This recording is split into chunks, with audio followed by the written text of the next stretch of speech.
Hey, 31 days left. What's up? It's the Culture Detective here investigating your favorite albums. And today, even though it is 2:20 p.m. and I haven't had lunch yet, screw lunch. Let's do an album review.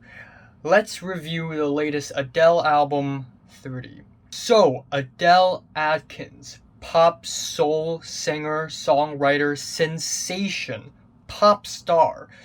She is finally back after 6 years of not putting out any material, and this is 30, another numbered album. Of course, if you've been following Adele's musical career, you know that she's been releasing numbered albums since a long time ago. We have 19, 21, 25, and now 30. And even though Adele right now is actually 33 years old and not 30, but I presume that this album is called 30 because it is recorded and the making of this album begun roughly when she was around 30, so I guess thus it is called 30. But anyways, I've actually never talked a lot about Adele on my channel. So this is actually the first time I have to review an Adele album in this channel. And I've been kind of on the fence with Adele for the most part. When I was in my early teenage years, after I discovered the website and the platform that is youtube.com, very soon I found out about the song Rolling in the Deep. And Rolling in the Deep became one of my favorite songs when I was like 10 or 11. I just listened to it on repeat because it's so damn catchy. I love the vocals, and it's a damn good song. And a few years later, she would go on to make Skyfall, the theme song for the James Bond movie, which is also a song that I really love. And then a couple years later, she would be releasing another album, and one of the singles would be Hello. And at that point, my musical taste had already changed, so I wasn't actually a huge fan of Hello. In fact, I was a bit tired of it because a lot of people were playing it all the time, and it's a little bit annoying. But anyways, I haven't heard from Adele until recently when she announced that she will be releasing a new album, 30. Wow, after 6 years. And at this point, there's something kind of admirable about Adele's musical career because we all have all these, pop superstars, Taylor Swift, Katy Perry, and they're all as commercial as they can get. And of course, as of lately, Taylor Swift has achieved a bit of an artistic statement, but prior to Taylor's two albums last year, she still comes out with pretty mainstream and somewhat generic and corny pop music that's just not really all that artistic. But there's something really admirable about Adele because she always commits to her own style, not only with the very simple album covers and the numbered album titles, but also her style of piano ballads that are kind of stripped back, very emotional, personal lyrics about love. And Adele just really commits to that and doesn't give in to the whole mainstream wave, and that's something that I can kind of appreciate. So going into 30, I really don't know exactly what to expect. Maybe I'm gonna like it, maybe I'm not gonna like it, I don't know.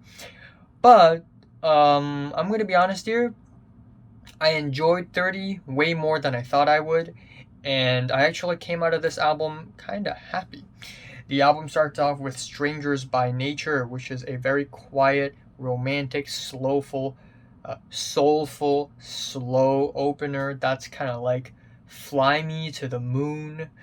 But I actually still really love the song. I think it is a beautiful opening to the track. We get these gorgeous swells of strings in the second half, and I love Adele's vocals. Certainly, I noticed that Adele shakes off, not really shakes off, but Adele kind of removes her British accent on her songs for the most part. Maybe I'm just bad at picking up accents in music, but I don't think that's the case because there are moments throughout this album and throughout Adele's previous albums where she's clearly purposefully not doing her own native English accent just because the song sounds better with a different accent.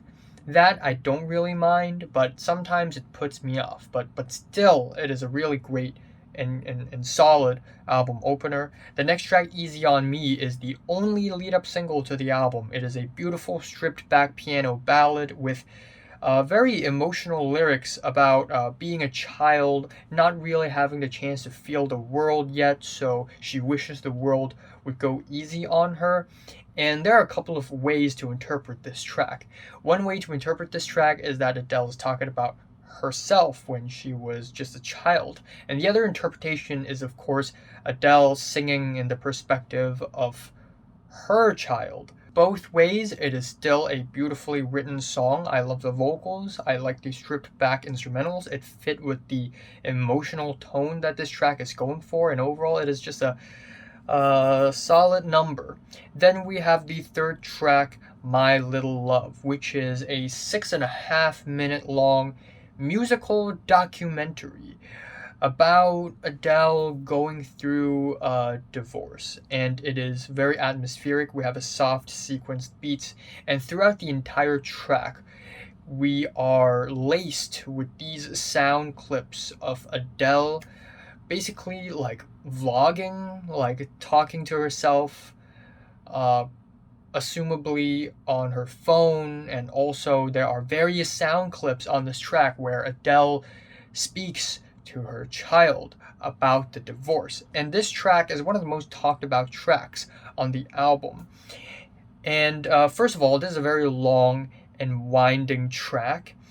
And notification. This is a very long and winding track, and musically, instrumentally, I don't think it really holds up. But for a track like this, I really have to talk about its lyrics and its concept, its idea. It's about going through a divorce, and, again, throughout the whole track, Adele basically documents her feelings going through this divorce. She would be recording herself like, for the first time in a very long time, I feel lonely in this house.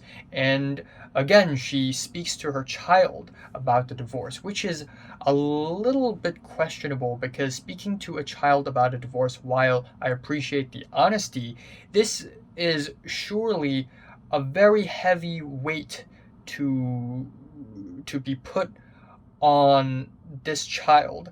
I mean, this child is only a child, only a kid, and recording your conversation with the child and putting it on a song, on an album that's going to be super popular is a lot of weight to be put on the child. And on top of that, Adele also asked this child to, teach her and to let her know how to handle the situation, which is again a lot of responsibility being put on the child and may not be the best way to deal with grief and loss after divorce. But then again, what am I to say since I haven't even been in a relationship before, so who knows, I'm immediately disqualified to talk about this. But still, it is a really heavy burden. It is a really heavy responsibility, all being projected onto this child, and it is a rather odd way of projecting this grief and loss. But still, the emotions shine through. You can still feel Adele's pain on this track. Anyways, we have the next track, Cry Your Heart Out, where Adele starts to go on to a bit of a poppy tangent where we get these alien-y digitized vocal layers that are kind of like analog synths, blissful pianos, and easygoing drums, which is a really crazy thing to hear from on an Adele album, but it actually kind of works. I actually really enjoyed this track. And then on the next track, Oh My God, Adele goes full millennial/Gen Z pop with pitched vocal samples and a constant beat and a big hand clap chorus. The verses on this track reminds me a lot of Everything for some reason, in a good way. And while I enjoy this track, I think the chorus is a little bit too convenient for Adele's sake and in the full context of this album. And then in the next track, Can I Get It, we have these country-flavored guitars and these rolling drums, and it kind of reminds me of like a Black Keys song. I feel like I feel like the Black Keys could have made a song like this. And I like the minimalist chorus. It is a good song. I like it. Then we have I Drink Wine, a 6-minute long piano soul track with some Hollywood aesthetics, with really nice self reflective lyrics about growing, changing, and developing. Once again, the vocals are really powerful and strong. They totally shine through.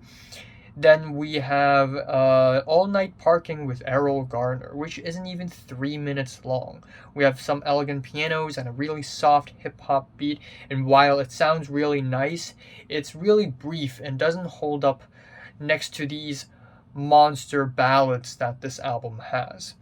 Then it is the track Woman Like Me, a quiet guitar ballad about a broken relationship, about insecurities on the male part, which of course directly affects Adele herself. And melodically, this track is kind of mundane. Lyrically, I get it. I think it's pretty good. It gets its point across pretty straightforwardly and directly.